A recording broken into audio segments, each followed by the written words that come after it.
For the last few years, probably 4 or 5, we've been doing quite in-depth scout reports on YouTube, highlighting some of the most promising players that we believe Manchester United should be signing, from rising stars to hidden gems. We sort of go out there, try and do our own independent scouting. Obviously, when someone's linked to us, we go and do that as well. But the scout reports that we do where we keep it a little bit anonymous and we just go and say, this is the profile of player that we think United should be signing.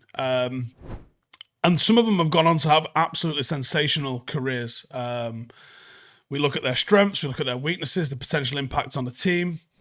And quite a lot of people have suggested that we take a little bit of a trip down memory lane and we revisit some of the players that we've done those scout reports on to just see how they've progressed in their careers. Did they live up to the hype? Where are they playing now? Did we get it right, or were we absolutely miles off? And let's have a look at how our predictions panned out. Now, back in March 2022, we looked at Nico Schlotterbeck. Schlotterbeck was a player that I saw, realised that he was at a club in Freiburg where I was like, you're going to get him pretty cheap, you know. And he had everything that I thought you needed to play on the halfway line. I liked his range of passing. I thought he was nice and aggressive. I had a conversation with Lothar Matthäus about him at the World Cup where I was saying I really like Schlotterbeck, I think he's a good player. And he said, of course you like Schlotterbeck. You're English, and he's an English defender. Now, obviously, he's not an English defender, but he's in the style of an English defender. And I was like, wow, didn't realise I was such a stereotypical like that. But maybe it did me. Either way, Schlotterbeck, quite soon after we did the scout report, signed for Borussia Dortmund in July 2022. And he's been absolutely sensational for them, exceptional.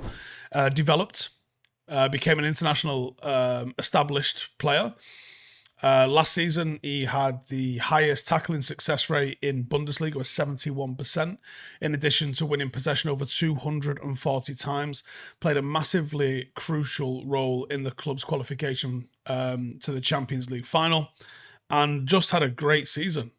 One that got away from me, and it was one that I managed to actually, via Rio, get suggested to the club and find out what United actually felt about him. And what came back was United didn't like the scout reports. They reckoned Ralph's people had looked at him, didn't fancy him, didn't think he was all that. And some people in the club said the scout reports weren't good on him. So that's 1-0 Steve, because actually he was really, really good.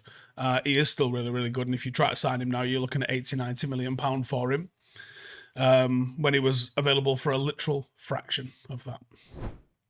Second player that I thought did really well for us, again, July 2022, was Malo Gusto.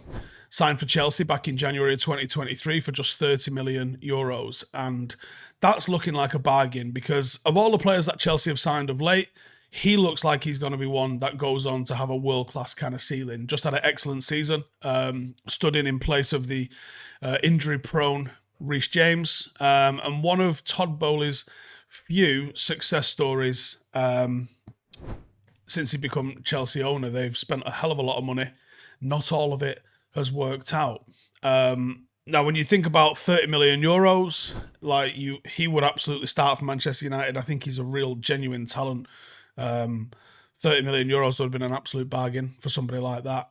You could use Dalot either as first choice or backup, left or right back. Malo Gusto could be starting for Manchester United for 25 million, 30 million euros. So that's one that we absolutely missed out on. And he's gone on to play in the Premier League and prove that he can play in the Premier League.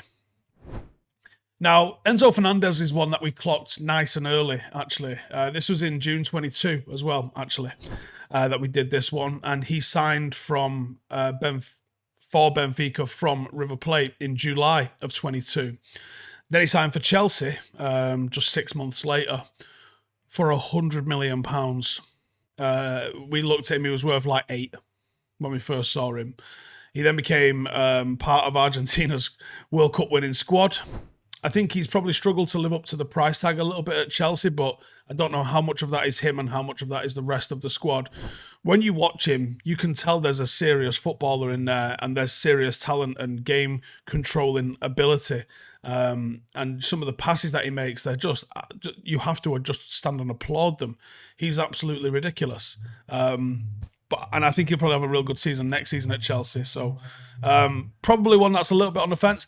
If you'd have signed him for 8 million, you'd have been like, this kid's absolutely magic. The £100 million price tag puts a little bit of a different pressure on there. May 23, and we looked at Viktor Gyokeres, signed for Sporting Lisbon from Coventry in July 23 for €21 million. That's a mad signing, by the way. He went on to score 43 goals in 50 competitive games and finished with a golden boot in the Portuguese league. One of the most touted strikers in Europe right now. Now, he was valued at £10 million when we did our scout report on him. How much do you think he would be worth now? And this, again, just shows how there's players in the Championship that you can go and get, and they're really, really good footballers. You don't have to play for another top 6 club for you to be able to go and make an impact somewhere. 43 goals in 50 games is an absolute disgrace, and I don't care what league you're in. When United were crying out for goals like that, if we'd have bought him for 10 mil and just sat him down and said, you're going to be our backup striker while Højlund gets a bit of a run in, no one would have been asked. And then when you played a guy and he scores, I don't know, a goal a game for you, you'd have been like, Jesus Christ, what a bargain he was. So that was one that I think we correctly identified as going on and being good. He's proven that, and he's going to move to a big club very, very, very, very soon, I'm sure. And he's going to score even more goals going forward. Next up, Guglielmo Vicario. Eagle-eyed ones will remember this. So we looked at quite a few goalkeepers, Diogo Costa, Andre Onana, Vicario, and we was looking at some really good goalkeepers. Any of them would have done, actually. I'm going to be honest with you. Any of them would have been sound, I think.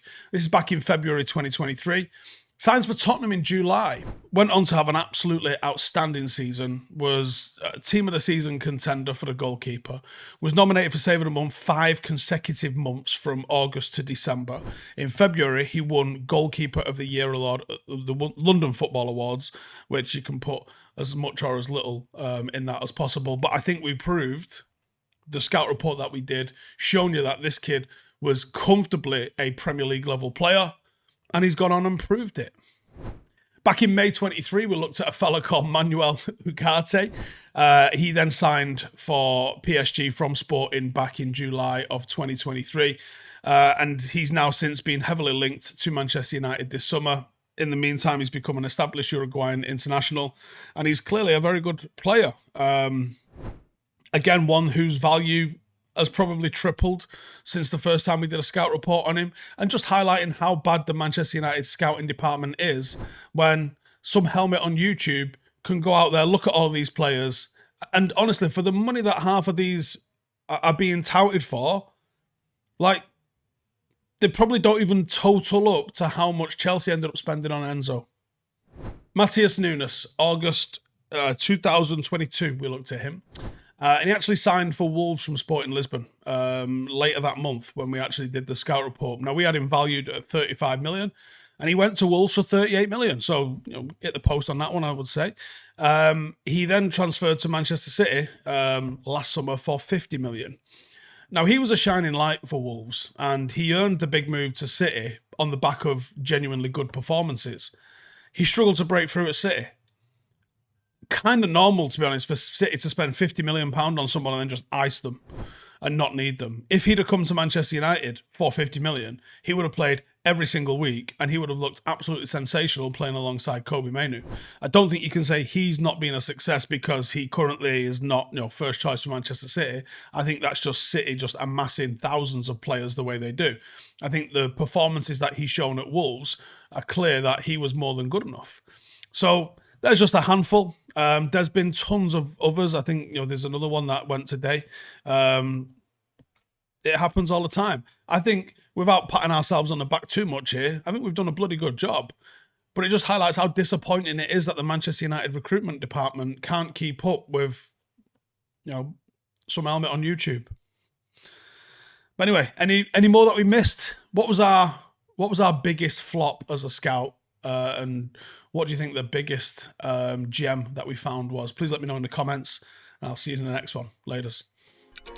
Hey, thank you for watching the video. If you are new around these parts, then don't forget to subscribe. My channel is proudly supported by my community on Patreon. If you'd like to get a little bit of extra content, a Discord group, meetups, five-a-side games, weekly podcasts, behind the scenes, and even an occasional bit of transfer news as and when I get it, then for the price of a pint, you can show your appreciation for the content that we make and get some goodies for doing so as well. Check the link in the description or click the button right here. You'll also find all of my socials here too if you want to follow me on any of those platforms. Nice one.